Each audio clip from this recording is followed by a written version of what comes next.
Tahun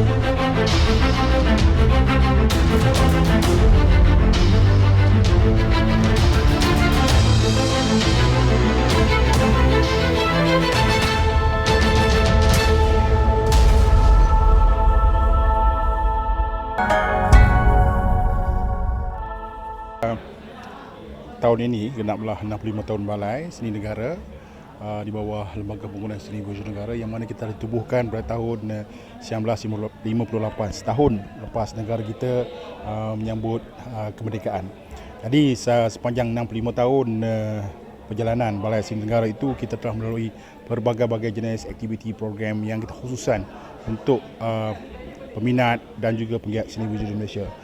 Jadi malam ini khususnya selepas 65 tahun kita telah mengadakan satu hari untuk memberikan penghargaan kepada semua penggiat seni dan juga pemain industri dalam ekosistem yang kita sebut ekosistem seni visual di Malaysia, yang mana selepas 65 tahun ini kita telah dapat mengumpulkan pelbagai jenis ekosistem yang saling menyokong dan mengangkat aktiviti dan industri seni visual di Malaysia. Sebagai contoh tadi, kita telah memberikan penghargaan kepada para pemain industri yang terdiri daripada galeri-galeri swasta. Kemudian kita ada juga muzium seni dan galeri seni di awam di negeri-negeri. Kita juga memberi penghargaan kepada kumpulan-kumpulan kolektif seni, yang mana ini adalah kumpulan-kumpulan independen yang bergerak sendiri di setiap daerah dan negeri. Kita memberi penghargaan kepada mereka kerana mereka telah bersama-sama menyumbang dan membangunkan aktiviti kesenian dan kreativiti dalam kita kata dalam agenda dalam ekosistem seni visual di Malaysia. Termasuk juga malam ini adalah malam puncak, yang mana kita telah memberikan penghargaan kepada dua tokoh. Satu tokoh kita panggil tokoh art patron ataupun penaung seni visual, iaitu Allahyarham Zain, Allahyarham Pak Zain Azhari. Beliau adalah seorang penaung dan juga pengumpul seni visual. Saya rasa telah berkecimpung lebih daripada 50 tahun di negara ini, yang mana beliau telah menyokong dan telah menggerakkan pelukis-pelukis muda dan pelukis-pelukis yang telah yang telah mapan di negara ini, dan beliau mempunyai koleksi seni visual yang besar dan unik, dan beliau juga telah mendirikan galeri seni persendirian, yang mana dengan perkongsian beliau itu dapat sama-sama dapat membangunkan menyokong industri seni visual di Malaysia. Kemudian penghargaan utama yang kita berikan hari ini adalah kepada penyokong ataupun penaung corporate, iaitu kepada Tan Sri Datuk Sri Azman Hashim.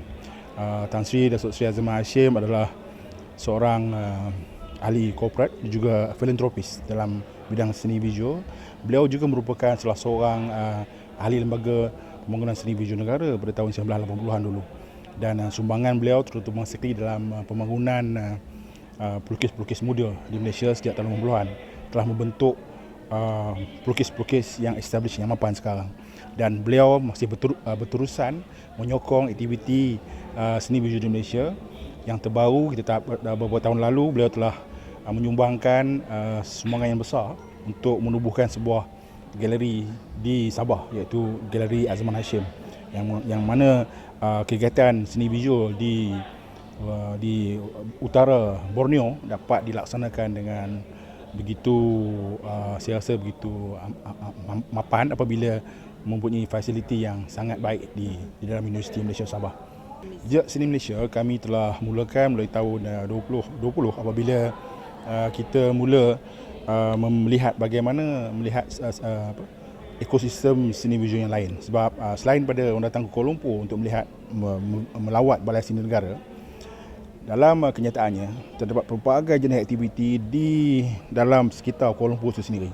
Jadi di lorong-lorong, di studio-studio persendirian, di galeri persendirian, begitu juga ada di arca-arca awam dan sebagainya. Jadi dengan satu pelaksanaan mapping yang pertama di Kuala Lumpur ni, kami telah kembangkan hingga hari ini telah komplit, telah lengkap sebuah jejak seni ataupun kita panggil satu pemetaan terhadap aktiviti di dalam ekosistem seni visual di Malaysia dari Perlis hingga ke Sabah.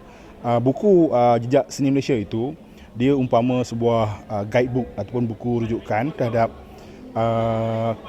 bagaimana kita ingin melawat dan melihat aktiviti seni visual di Malaysia. Jadi seolah-olah buku kita panggil dulu, kita panggil buku Lonely Planet. Kalau kita nak menggembara, kita nak tahu apa berlaku, ada yang istimewa di satu tempat, kita akan melihat buku ini. So buku jejak seni ini adalah buku panduan untuk melihat aktiviti seni visual, bukan saja seni di dalam galeri tetapi aktiviti seni di studio, di residency, pelukis-pelukis mengadakan aktiviti di mana-mana saja. So complete guidebook adalah dalam seni visual adalah jejak seni Malaysia.